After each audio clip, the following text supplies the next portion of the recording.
감사합니다. 성경은 고린도전서 2장 12절입니다. 우리가 세상의 영을 받지 아니하고 오직 하나님으로부터 온 영을 받았으니 이는 우리로 하여금 하나님께서 우리에게 은혜로 주신 것들을 알게 하려 하심이라.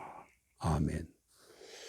오늘 본문 12절에서 바울이 믿는 사람들이 하나님께로부터 받은 영에 대해 오직 하나님께로부터 온 영을 받았다고 합니다. 그래서 이 시간에는 하나님께로부터 온 영에 대해서 말씀하려고 합니다.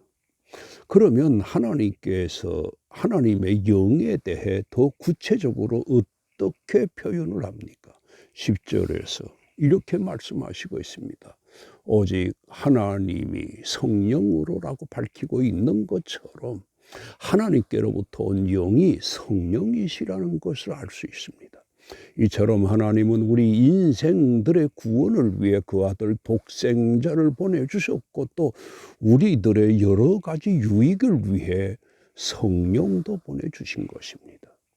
따라서 성령을 받음도 예수님을 영접한 것만큼이나 중요한 것입니다. 성령께서 하시는 사역이 매우 대단하기 때문입니다. 이것을 기억하고 우리가 성령의 사람이 되어야 합니다. 그런데 이 하나님의 영이 어떻게 우리들에게 존재하시게 됐다고 합니까? 이것에 대해 12절에 우리가 세상의 영을 받지 아니하고 오직 하나님께로부터 온 영을 받았다고 합니다.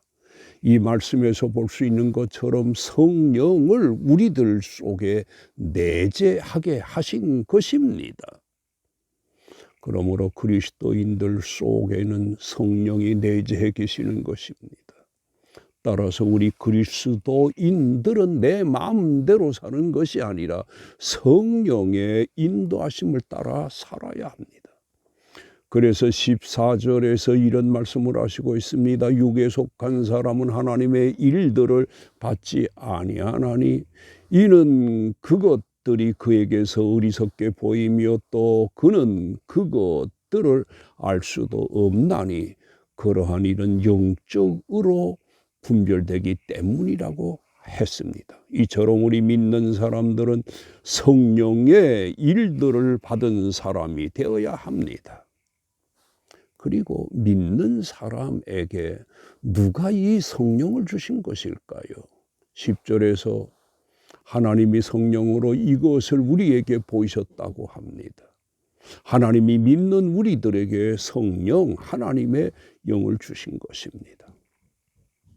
그것도 10절에서 오직 하나님이라고 했고 또 12절에서 또 오직 하나님으로부터 온 영이라고 말씀합니다. 우리가 이 말씀에서 볼 수 있는 것처럼 바람직한 그리스도인들은 영적으로 매우 순수하고 순결함을 뜻하는 것이기도 합니다. 그러면 하나님으로부터 온 영, 성령을 누가 받느냐 하는 것입니다. 바울이 이것에 대해 10절에서 우리라고 밝히고 있는 것처럼 모든 그리스도인들이 이 성령을 받은 것입니다. 그리고 마태복음 22장 43절에서 다윗이 성령에 감동되어 어찌 그리스도를 주라 칭하였다고 그리스도를 주라 칭하였다고 합니다. 디도서에서도 우리 구주 예수 그리스도로 말미암아 우리에게 성령을 풍성히 주사라고 했습니다. 그리고 고린도서에서는 전서에서는 또 성령으로 아니하고는 누구든지 예수를 주시라 할 수 없느니라고 했습니다. 이처럼 예수의 사람에게 성령이 허락하시고 또 성령의 역사하심으로 예수님을 영접하게 되고 예수님을 주라고 고백하는 사람이 되는 것입니다. 그러면 하나님의 영을 받지 못한 사람들에 대해서는 무엇이라고 합니까? 14절에서 육에 속한 사람은 하나님의 성령의 일들을 받지 아니하나니라고 하신 말씀에서 볼 수 있는 것처럼 육에 속한 사람이라고 말씀하시고 있습니다.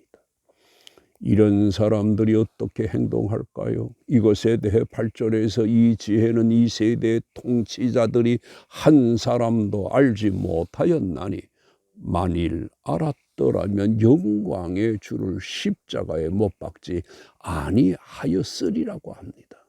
이렇게 육에 속한 사람들이 하나님의 주시는 지혜가 없어서 예수님을 십자가에 못을 박았던 것입니다.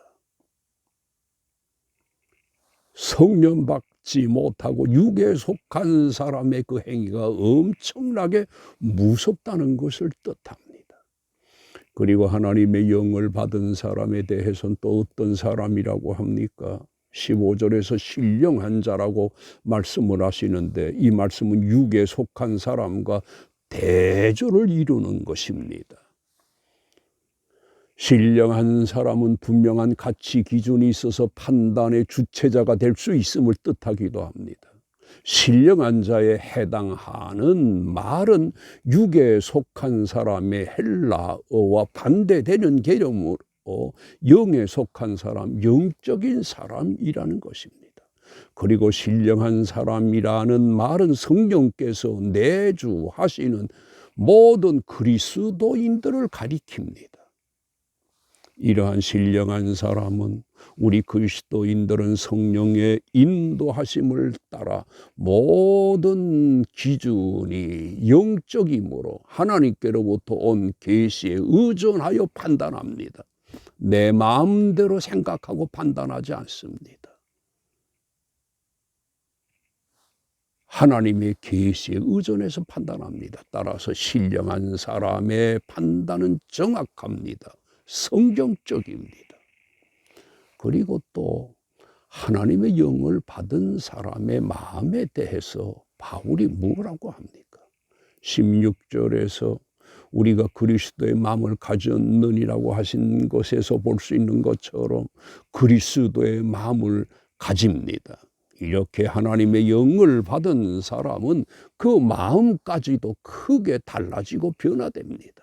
바로 예수님을 영접한 우리들의 마음이 이렇습니다. 그러면 왜 하나님께서 사람들에게 그 영을 주시는 것일까요? 9절에서 기록된 바 하나님이 자기를 사랑하는 자들을 위하여 예비하신 모든 것은 눈으로 보지 못하고 귀로 듣지 못하고 사람의 마음으로 생각하지도 못하였다 함과 같으니라 하신 것처럼 하나님의 사람들은 사람의 한계로 알 수 없고 볼 수도 생각할 수도 없는 것을 10절에서 말씀하신 것처럼 오직 하나님의 이 성령으로 우리에게 보이셨다고 합니다. 하나님께서 이것을 위해 우리들에게 성령을 주신 것입니다. 보여주시고 알게 하시려고 성령을 주신 것입니다. 그러므로 성령을 받은 그리스도인들은 대단한 것을 알고 엄청난 것을 보는 사람이 된 것입니다. 바울은 이런 엄청난 것을 가지고 사람들에게 예수 그리스도를 전했던 것입니다. 그리고 또 하나님의 영을 받은 바울이 그 어떤 일을 합니까? 1절에서 형제들아 내가 너희에게 나가 하나님의 증거를 전할 때에 말과 지혜의 아름다운 것으로 하지 아니했다고 합니다. 그리고 4절에서는 내 말과 내 전담이 설득력 있는 지혜의 말로 하지 아니하고 다만 성령의 나타나심과 능력으로 했다고 합니다. 이처럼 바울은 성령의 역사하심으로 알게 된 것을 가지고 복음 전도에 힘을 썼던 것입니다. 우리들도 이러해야 합니다. 결론적으로 성령을 받은 우리들도 바울처럼 예수님을 증거하는 일에 더욱 힘쓰고 생각하는 것도 내 마음대로가 아니라 성령의 인도하심을 따라야 할 것입니다. 모두 이런 성령의 사람, 하나님으로부터 오는 영을 받고 성령의 사람, 신령한 사람이 돼서 하나님의 뜻을 아는 사람들이 되기를 주의 이름으로 축원합니다. 아멘.